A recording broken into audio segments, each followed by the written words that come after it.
ایک عورت عراق سے آئی، اس کی 5 یتیم بچیاں تھیں تو اسے ضرورت تھی وظیفے کی۔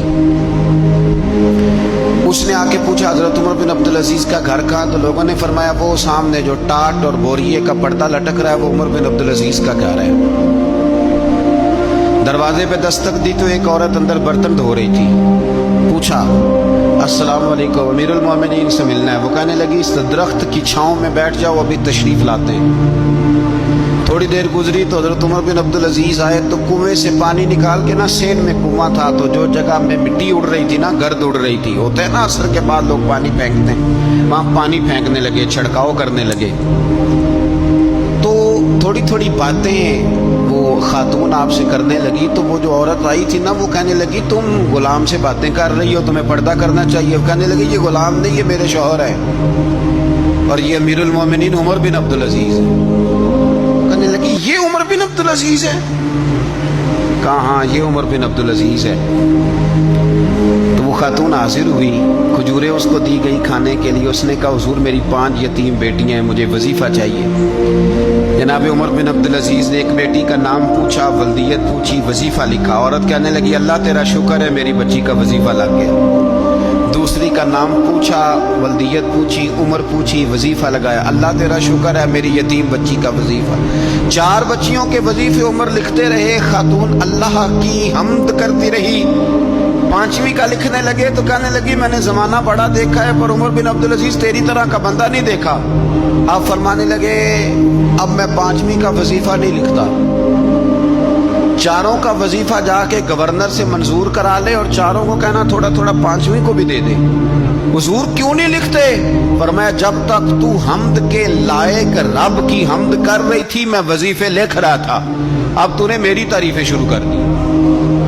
اپنی تعریف پر کیسے وظیفہ لکھوں؟ وہ تو حمد کے لائق ہے، اس کی حمد ہونی چاہیے، لیکن میں اپنی تعریف پر، اپنی خوشامد پر میں نہیں لکھتا۔ جا اللہ تعالیٰ تیرے لیے بہتری کرے۔ وہ خاتون کہتی ہے میں وہاں سے آئی، مجھے مہینوں لگ گئے، سفر لمبا تھا، عراق پہنچی تو عراق کے گورنر کو جب میں نے وہ روکا دیا تو ان کی چیخیں نکل گئی، تڑپ کے روئے۔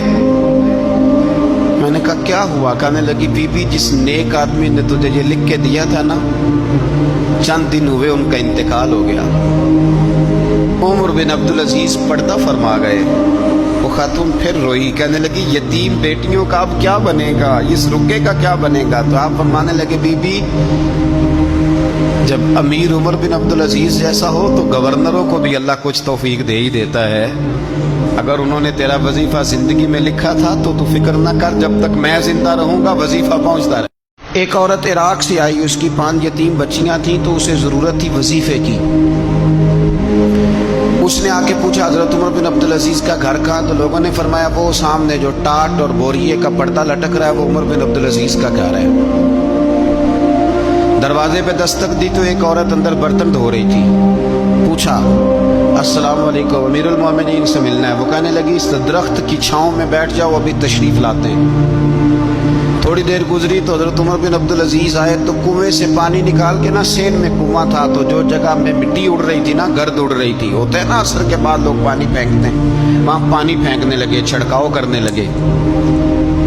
تو تھوڑی تھوڑی باتیں وہ خاتون آپ سے کرنے لگی، تو وہ جو عورت آئی تھی نا وہ کہنے لگی تم غلام سے باتیں کر رہی ہو، تمہیں پردہ کرنا چاہیے۔ وہ کہنے لگی یہ غلام نہیں، یہ میرے شوہر ہے اور یہ امیر المومنین عمر بن عبدالعزیز ہے۔ کہنے لگی یہ عمر بن عبدالعزیز ہے؟ کہا ہاں یہ عمر بن عبدالعزیز ہے۔ تو وہ خاتون حاضر ہوئی، کھجوریں اس کو دی گئی کھانے کے لیے۔ اس نے کہا حضور میری 5 یتیم بیٹیاں ہیں، مجھے وظیفہ چاہیے۔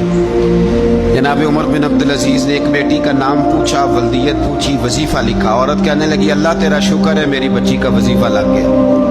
دوسری کا نام پوچھا، ولدیت پوچھی، عمر پوچھی، وظیفہ لگایا، اللہ تیرا شکر ہے میری یتیم بچی کا وظیفہ۔ 4 بچیوں کے وظیفے عمر لکھتے رہے، خاتون اللہ کی حمد کرتی رہی۔